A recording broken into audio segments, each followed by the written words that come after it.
بسم الله الرحمن الرحيم. soo dhawaada shabakada sologroups.com. magacaygu waa cabdinaasir ismaaciil. emailka waa info@sologroups.com. software reviews 34 waa casharo muhiim ah oo aan kaga hadalno software qaarkood oo isticmaalidiisu ay aad u anfici doonto ardayda wax ka barata sologroups.com. waa softwareka la yiraahdo Learn to Speak English Deluxe 10 ama baro sida loogu hadlo luqadda ingiriiska ee muhiimka. marka wuxuu ku leeyahay easiest way of learning English, sida ugu fudud ee lagu barto luqadda ingiriiska. طبعا luqaddan ingiriiska ama English language aad ayay muhiim u tahay. qof walba oo ku nool adduunka, dadka intooda badan way ku hadlaan, waa international language. saa awgeeda waxaa jira qaab kala duwan oo loogu hadlo, pronunciation sida loo sameeyo, hingaada, wax walba sida loo sameeyo. marka softwarekan waa very useful haddii aad tahay basic, haddii aad tahay intermediate, basic oo bilowga, intermediate dhexdhexaadka, iyo advance haddii aad tahay, adigoo baranaya noocyada kala duwan iyo qaabka loogu hadlo luqadda ingiriiska. marka ugu horeysa waxaan sameynaynaa softwareka sida loogu duubo, sababtoo ah softwareka qaabkii loogu duubo haddii aad garan weysid ma isticmaali kartid. waxaad download kaga soo sameynaysaa iyadoo full version ah sologroups.com. kadib WinRAR extract ayaa ka dhigaysa desktop. waa kan Learn to Speak English Deluxe, halkan ayuu yaala, double click ayaad ku leedahay. marka waxaa kuu soo baxaya CD 1 2 3. kuwani waa asaan, waxba kuma sameynaysid ee akhri muhiim. halkan waxaa yaala curriculum CD wax la yidhahdo ayaa halkan yaala. marka waxa ugu horeeya aan sameynna waxay tahay laba jeer ayaan riixaynaa. markii aan riixno waxaanu leenahay halkan ayaan tegaynaa setupka.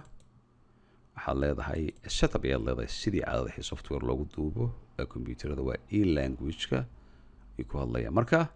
qaabka wuxuu ku siinayaa options kala duwan oo American English iyo British English oo kala duwan, qaabka loogu dhawaaqo, ereyada la isticmaalo, the contextiga ereyga loo isticmaalo, wax walba ayaa ku jira. laakiin marka ugu horeysa waxaa muhiim ah in aan raacno sida loogu duubo. typical ayaan ku duubaynaa. saa ku aragtaan wuxuu ku socdaa meeshan ay ku socdaa custom. hadduu noqdin waa bedeli karta haddii aad doontid. marka sidii caadadaheed ayaan ugu duubaynaa, laakiin qaabka full versionka looga dhigo ayaa muhiima. markuu sidaan ugu duubayo oo install uu leeyahay, waxaan aadaynaa program fileka. markuu ku ayaan aadaynaa program files folderka ayaanu aadaynaa si aan u helno qaabka craaga looga dhigo. marka sidaan ugu duub, sidaan u raac, isla markaana waxaad isticmaali kartaa ay akhri muhiim qaabka full versionka looga dhigo. runtii waa very useful. waxaa ku jira cod ayaa ku jira, sound ayaa ku jira, waxaa ku jira thousands kumaan kun oo ereyo oo kala duwan oo sida loogu dhawaaqo, sida uu kaaga caawin karo markii aad tahay qof waddan kala taga, ama tourist adoo ah dalxiis u taga, ama haddii aad tahay qof luqadda doonaya inuu barto. wuxuu kuu sameynayaa, waad dhegeysanaysaa, imtixaan ayaad ka qaadaysaa, wixii aad samaysay ayaad ogaanaysaa. marka waxaad ku arkaysaa halkan inuu soo fuulay Learn to Speak English oo ah softwareki aan isticmaalayn. halkan sidaan usoo fuulay, san ayuu ku geynayaa. marka kan waan iska xirayaa, wuxuu geynayaa survey meel ah. marka kan ayaan soo qaadaya, halkan ayaan iska dhigayaa si meel fudud noogu yimaado. kadib waxaan leeyahay kan finish ayaan leeyahay, anoo isla meeshii ku jiro, halkan meeshii setupka ahaa oo ku dhex jira curriculum CD setup. haddii aad doontid waxaad ka dhigi kartaa DVD ay ka dhigi kartaa. ayaa waxaan sameynayaa program files folder ayaan laba jeer riixayaa, e-language ayaan tegayaa, Learn to Speak English ayaan tegayaa. kadib waxaan leeyahay, waxaan soo qaadayaa data oo halkan taalla 1.97 gigabyte ayaa yaalla, copy ayaan leeyahay. markaan saan usoo sameeyo waxaan tegayaa C-ga ayaan tegaya. waxay ku xiran tahay computerka waxaad isticmaalsay ku xiran tahay. program files, waxaan raadinayaa software meesha ku duubantay oo ah e-language, Learn to Speak, data halkan ayay taallaa, right click ayaan leeyahay. marka waxaan tegay local disk, program files, hadduu yahay 86, tabcan kan waa 64, 86 waa isla isticmaal labadaba. e-language, Learn to Speak English. markuu halkan yimaado right click ayaad leedahay, paste ayaad leedahay. tabcan wuxuu ku leeyahay destination already contained, mid ayaa ku jira ayuu ku leeyahay, yes ayaad leedahay. override ayuu sameynaya. marka inta soo socotoo dhan kan ayaad dusha ka tegaysaa, waxaad leedahay override ka dhig ayaad leedahay. mar walba saan ayaa leedahay yes, waxaan doonayaa override inaad ka dhigtid oo aad ku samaysid kadibna uu ku dhammaaday hore ayuu ka shaqaynayaa kan dataha ah 1.96 gigabyte oo ku jira audio chapter libraries html movies trl everything ay ku jiraan ayaan override ka dhignay sida full version noqdo kadib baan ka baxaynaa halkan ayuu inoo yaalaa 2 jeer ayaan riixayaa wuxuu ku soo baxayaa isagoo interactive ayuu soo baxayaa wuxuu ku leeyahay learn to speak requires quick time طبعا waxaad u baahan tahay in a quick time ku shubtid ayaad u baahan tahay kana waa muhiim waxaad leedahay here to download marka wuxuu ku geynayaa Apple Store ayuu ku geynayaa ama e-language ama meesha download laga sameeyo kan waa website-kooda saa ku aragtaan waxyaalo badan ay sameeyaan luqado kala duwan ay sameeyaan marka waxaad sameynaysaa oo halkan ku jira folderka dhexdiisa waxaa ku jira waxaan eegaynaa halkan waxaa ku jira saa ku aragtaan QuickTime ayaa ku jira oo sidan halkan u yaala QuickTime ayaan furayaa kan ayaa waxaan ku sameynayaa installation ayaan ku sameynayaa markuu ku dhamaadana casharka ayaan ku soo laabanaynaa si aan meesha ku sii wadno sababtoo ah wuxuu qaadanayaa dhowr daqiiqo waa iska sii sugaynaa kadibna kamerada ayaan shiday okay saa ku aragtaan wuxuu leeyahay QuickTime installer completed marka QuickTime laantiisa software-ka learn English-ka ma isticmaali kartid marka waa muhiim finish ayaan leeyahay kabacdi waxaan leeyahay no thank you ayaan leeyahay 2 jeer ayaan riixayaa isla markii wuxuu soo baxayaa isagoo interactive ayuu soo baxayaa markuu sidaan u soo baxo waxa ugu horeeya aad u baahan tahay wuxuu noqonayaa in aad magacaaga gelisid waxaa laga yaabaa dad badan inay kula isticmaalaan ayaa laga yaabaa markaad gelisid magacaaga create new user welcome to learn to speak English go home ayaa leedahay homeka waa kan ayuu saan u noqonaya marka uu hadlaya wuxuu ku leeyahay welcome to speak ayuu leeyahay saa hadlaya marka saa awgeeda labadeena waa isla hadlaynaa marka waxaan doonayaa cabdinaasir soo qoray marka waxaan doonaynaa in aan halkan ka bilaabno intii yareed isaga ayaa hadlayay uu kugu soo dhaweynaya ayaa hadlayay marka saa ku aragtaan wuxuu ku leeyahay halo cabdinaasir arka ayaa laga ilooy maclish homeka waa kan lessons workshop media center games progress ka samaysay tools iyo help marka lessons ka daan tago tusaale ahaan aan ku bilaabo waxaa ku jira saa ku aragtaan complete list waxaa ku jira lessons ka adiga diyaar ku ah kii aad doontid tusaale ahaan waxaan doonayaa in aan ka bilaabo greetings and firewalls anoo kale ah waxaa halkan saan ku yaala greeting and firewalls in this lesson you will learn vocabulary to greet somebody sida qofka loo salaamo oo kale how to answer your question how are you about pronunciation-ka about the verb to be a basic sentence marka markii wuxuu u kala baxaa hadduu idinku sheegay beginning course intermediate ayuu kala baxayo advance oo ah meesha ugu sareysa marka markii aan saanan u doorto tusaale ahaan greeting and farewells marka salaanta iyo nabadeynta oo kale marka saan yiraahdo waxaad leedahay halkan ayaa tegaysaa go to lesson ayaad leedahay kan ayaa kuu soo baxaya marka markuu kuu soo baxo in this lesson you learn waxaad ku baranaysaa iyo ku leeyahay vocabulary to greet somebody markuu saan uu yahay kan waxaad leedahay halkan ayaa tegaysaa waa ujeeda saad u bilowdeed wuxuu ku leeyahay kan sidan ayaa u tegaysaa kan wuxuu yidhi good ayuu saan u yidhi morning afternoon evening night marka sidan ayuu soconaya marka waxaad doonaysaa haddii aad doontid in aad record isku samaysid oo kale kan ayaa ku samaynaysaa marka tourist iyo native qofka luqadda caadiga ugu hadla oo native-ka ah sidana marka haddii aan doono how to address qaabka dushiisa ayaa tegaysaa tabcan microphone waa inuu ku lahadaa Mr. Mrs. Miss waa gabadha yar waatan miss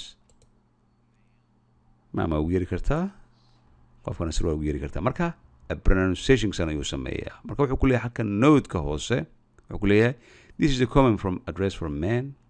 waa sida caadada ah sida normalka ah ee qof nin ah ama hadduu military u yahay haddii uu yahay meelaha qaarkood oo uu ka yimaaday southern part of the United States waddanka maraykanka dhanka koonfur uu ka yimaado kale qaabkan marka haddii aan message-aan nagu tago wuu isbedelayaa waa qaabka loogu yeero qof da'diisu ay ka weyn tahay 18 qof aan guursan marka wuxuu kuu saxayaa codka kaliya ma ahan sida loogu dhawaaqo ma ahan spellingki ma ahan wuxuu kuu saxayaa macnaha uu leeyahay oo kale tusaale ahaan gabar yaroo kale oo saanaa ma dhihi kartid hello mrs ma dhihi kartid oo kuu sheegaya miss dhahayuu ku leeyahay sana u socdaa marka tusaale ahaan pretty haddii aan idhaahdo pretty dharkan ama gabadha she's pretty ama she's wearing a pretty clothes waa maqlaysaa this can either mean wuxuu noqon karaa a beautiful qurux badan oo a relatively marka sidan ayuu u shaqeeyaa mar walba wixii aad samaysid hadda waxaan u jeednaa inaan baranayno vocabulary inaan u baranayno marka mar walba waxaad samaynaysaa dhinacan ayuu wuxuu kaa siinay optionka nusana ereyada expressionka wuxuu yahay qofka siduu ereyga u yiraahdo click a word riix xaraf qoraal ama phrase si aad u maqashid click to record to practice marka waxaad samayn kartaa drill ayaa samayn kartaa practice ayaa samayn kartaa sidaan u aragnay horey halkan aad ku duubi kartid oo aad leedahay wixii halkan aad uga jeedid kana answer to this greeting can be hi waan soo celinayaa codkaygaan maqlay codkayga caadi aan u maqlay marka mararka qaarkood aan istaajinaya casharku wuxuu noqonaya in codkayga aan maqlayo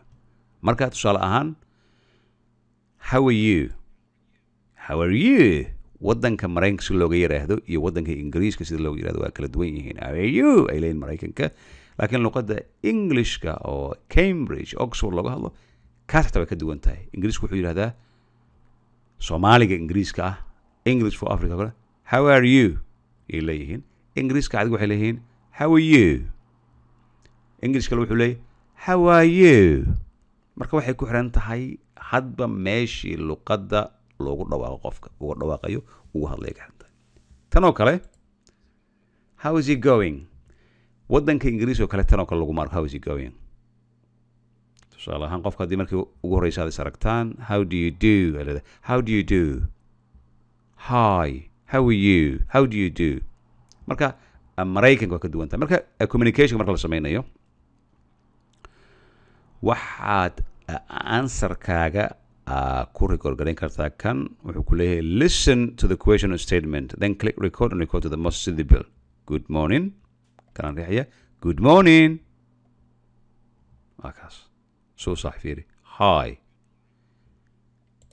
goodbye codkayga waay kaas waana igu soo noqonaya waana saxsan yahay well I have to go now ay tiri goodbye see you later bye hadba waxay ku xiran tahay qaabka wax loo sameeyo grammar marka waxaad xoranaysaa topic ka mid ah grammar oo topica for example waxaad dhahaysaa I speak English anytime you want to talk about yourself you say I mar walba aad doonaysid adiga inaad iska hadashid waxaad ku bilaabaysaa I aniga weeye do you speak English luqadda ingiriis ku hadashaa to talk to another person use you haddii aad rabtid inaad qof kala hadashid do I speak English haddaad dhahdid waxa qof su-aal uu ku weydiiya ku jawaabaysaa wuxuu ku yidhi oo kale do you speak English do I speak English ma ingiriisaan ku hadlaa waa jawaabtii qofkii maaragtay uu ka su-aal ku soo weydiiyay jawaab ahaan ayaad ugu gudbinaysaa hi waan ku hadlaa oo kale to talk to another person use you waxaad isticmaalaysaa you regardless waxay ahaataba whatever you know that person or not haddii aad taqaanid iyo haddii kale he speaks Italian wuxuu ku hadlaa luqadda ingiriiska use waxaad isticmaashaa he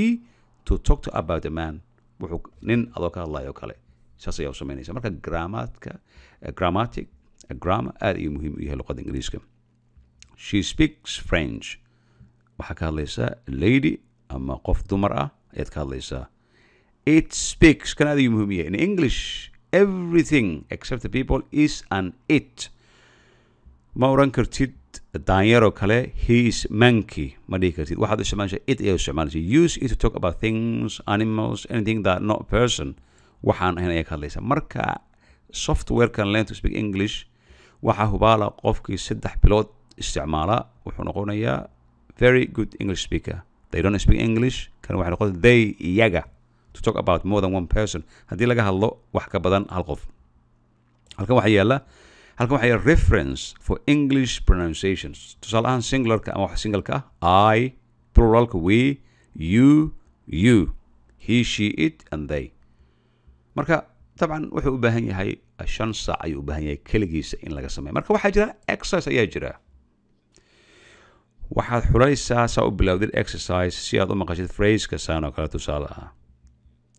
exerciseka si aad u bilowdid newsad ayaa samaynaysaa halkan ayaa ka bilaabaysaa see you later newsad ayaa samaynaysaa halkan ayaa ku noqonaysaa marka kuwan waxaa idinka doonayaa idinka inaad aragtaan dialogue exercise see it as say it pronounce a word best match the picture tusaale ahaan morning waxaan ujeedaa diiqii oo soo kacay ku soo celi night hadduu yahay night طبعا ma noqon kara night kan anyway go to my home screen halkan ayaan kusoo noqonaysaa lessonkii kan ayaan kusoo aragnay workshop ayaa halkan yaala grammar waxaa yaala pronunciation vocabulary conversation and simulation wuxuu ku leeyahay review ku samee grammar tusaale ahaan haddii aan idhaahdo pronunciationka aan u tago go to the selection aan idhaahdo halkan ayaa tegaysaa waxaan doonayaa a changing money oo kale ayaan doonayaa dollar bill oo ujeeda qaabku u yeerayo touristaha waa adiga oo baranaya nativekana waa qofka u dhashay oo ku hadla marka waa inaad raacdaa denomination ayuu leeyahay kan marka waxaad samaynaysaa halkan ayaad riixaysaa waxaad leedahay denomination waa kaas waxaa hadlaya marka touristiya hadlaya marka waxaan maqlayaa background waa kaas qofkii touristaas oo hadlay marka waxaan filayaa macnaha in uu si fiican u dhacayaan fahmaya media center waa alternative way qaab kale oo loo barto ingiriiska you find movies to learn about the culture dhaqanka luqadaad baranaysid waa cod aad maqashid wax walba halkan waxaa yaala movies ayaasaan u yaala tusaale ahaan waxaan doonayaa miami oo kale ayaan doonayaa marka miami saanaan u idhaahdo kan ayaan saan u riixayaa wuxuu ii soo saarayaa wuu hadlayaa miami ayuu ka hadlaya cod iyo background ayaan maqlayaa beach a collective vacation Woodwall of course ma sii dayn karo sababtoo codkii aan dubay ayuu dusha ka korayaa casharkan wuu halaabayaa marka kan ayaa saan u dooranaysaa home ayaan ku laabanaya mar walba media center haddii aan ku laabto audio kanna aad ayuu muhiim immigration and customka ayaa saan u joogtaa halkan ayaan saan u furayaa waxaa ii soo baxaya waxyaalihii codkii iyadoo audio mp3 audio ayaa saan igu soo baxaya wuxuu ii sheegayaa dialogue ayaa soo baxaya wuxuu ku leeyahay good afternoon may I see your passport kabacdi haddii aad rabtid hotel changing money making phone call diner out haddii cuntaa banaanka cunaysid shopping mall meeting lawyerkaaga attorneygaaga kaasna waxaan filaya inaan fahanay waxaa jira my progress marka progresskaaga inta ayuu ka soo baxayaa wixii adiga aad samaysay oo dhan halkan ayuu soo baxayaa si aad u ogaatid wixii aad samaysay oo dhan marka kii dushiisa ayaa tegaysaa progresska markaasana u samaysay dushiisa ayaa riixaysaa meesha ayuu kugu celinaya waxaa kaloo halkan ku jira lesson plan ayaa samaysanaysaa curriculumkaaga waa kan travelkaaga waa kan isagoo isugu jira kala duwan everyday life shopping groceries tusaalaan markii aad tagtid customizersaan u tegaysaa halkan ayaa ka bedeli kartaa wixii aad inta kale ka bedeli kartaa beginning course waa kii aan kusoo bilownay ilaa aan ka gaarno meesha ugu dambayso advanced-aan u ah marka macnuhu wuxuu yahay in isticmaalaha adiga ah oo doonaya luqadda ingiriiska in uu barto qaabka wax walba u shaqeeyaan games iyo halkan saan ugu jiraa tusaale ahaan kan aad ay useful u yahay across waa puzzle kan sizekood dooranaysaa small ama new puzzle ayaa samaynaysaa halkan ayaa ka baadhisaa waa isku aadinaysaa kan aad ay useful u yahay marka codka ayaa background ka socda marka ma doonayo marka macnaha aan doonayo ardayga baranaya luqadda ingiriiska markuu saan u furo waa in uu dhacaa uu yidhaahdaa uu la dhacaa oo macnaha uu ogaadaa qaabka wax walba ay u shaqeeyaan marka waa interactive marka halkan ay ka bilaabaysaa home lessons workshop halkan waa ku yaalan iyadoo halkan lagu soo dhigsan u yaalaan marka quick time ayaad u baahan tahay halkan yaala saa ku aragtaan inaad ku duubtid iyaga ayaa isticmaalaysaa horena everything laakiin kan ha ilowin iyo lesson plan iyo progress ka samaynaysa ha ilowin marka waxaa samaynaysa horeyda ka isticmaalaysaa dabcan one by one waxaana looma geli kara muhiimadda weyn waxay tahay inaa halkan aad tegtid oo ogaatid meesha wax laga bilaabayo meesha aad tegaysid wax walba everyday things ay halkan saan ugu yaallaa tusaale ahaan intaanan ka bixin cashirka waxaan tusayaa xafiiska dhakhtarkaa joogtaa saan in doctor less meeshan you will learn waxaad eegaysaa vocabulary-ga helpful kuwa oo ku caawin doona xafiiska dhakhtarka ma joogtid sidee ugu macnayn kartaa cudurka ama xanuunka ku haya dhakhtarka sidee u kala saari kartaa active and passive voice sidee u kala saari kartaa wax la soo dhaafay iyo wax active hadda socda sidee u kala saari kartaa marka lessonka go ay halkan ka leedahay halkan ayaan soo gelaysaa markaasaan soo gashid explain tusaale ahaan story exercise let's take a look waxaad ku daraysaa answerkaagii halkan ayaa soo gelinaysaa marka wuxuu ku leeyahay click on a speaker icon to listen the sound then type correct word marka haddii aad saan yidhaahdo marka saasaa leedahay let's take a look waxaad leedahay open wide dhakhtarka ayaa wuxuu ku leeyahay afkaaga furkal ayuu ku leeyahay marka haddii kan aan tago maxaa igu dhacay yes kan wuxuu ku leeyahay what's wrong with me